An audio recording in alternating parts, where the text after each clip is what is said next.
את זה היה מזמן, אמרנו מה זה ירושלים בשבילכם, זה לפני הרבה זמן. מי רוצה לדבר על נסיבות הפיכתה של ירושלים לבירה מדינית רוחנית המאחדת עם ישראל. נכון? אמרנו מה, בשבוע שלנו נעשה לשיעור הזה, נלמד מה הפך אותה לבירת ישראל. בירה מדינית רוחנית. מה זה רוחנית? מה זה מדינה רוחנית? לא רוח, לא דניון, לא רוח. רוחנית. קדושה, נכון? קדושה. אקטים. שהפך אותה לקדושה, נכון? אקטים או אקטים מדיניים שהפך אותה למדינה ריבונית כמו של היום. הלאה, מה שאנחנו נעשה עכשיו. וואו. אל תגעו אותי. שירז. אני אומרת השעיית, האמת. אני אשלח אותך ל... היא מחקה את זה מהפינה. אני אשלח אותך לקצביה. איפה לשם? לא, אבל אני לא רואה משם. לכי שבילה את פולינה, לכי. היא לא הבינה, אבל אני אשלח אותך לקצביה. אני גם לא... נטלי, או נטלי. טוב, אני מתחיל, אתם מקבלים דף עבודה עם שאלות. דור. דף עבודה עם שאלות קלות מאוד. רשום לכם הפסוקים.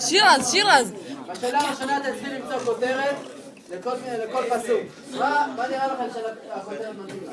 אחת לשתיים, מה היו השיקולים האפשריים של דוד? תביא לי, אני אחלק. 3, מהו הקשר בין מקומו של ירושלים? קיצור, תחלק.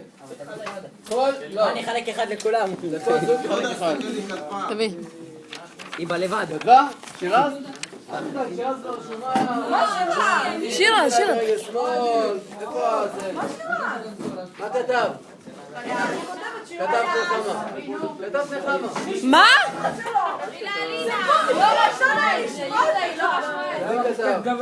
זה מתחילת שנה שם, יהודה. שירז.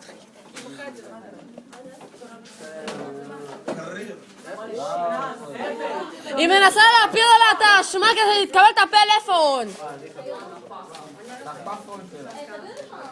היא מתעסקת לא, אל תביא לה. היא לא העתיקה כלום, זבל. שירז. יש לה פה תמונת מגונה, אתה מורה. מה זה מחשבה? לא. זוז. עוד, שירז, עוד. ישירה! זה שהשארת לה.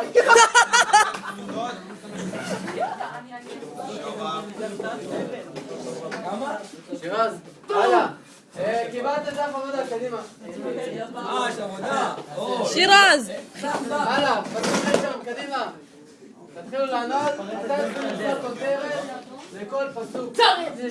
כותרת לכל פסוק. תעשו את זה בלבד, אחרי זה... שירז, תעשי ביי. קדימה. ביי. עמי, תראה.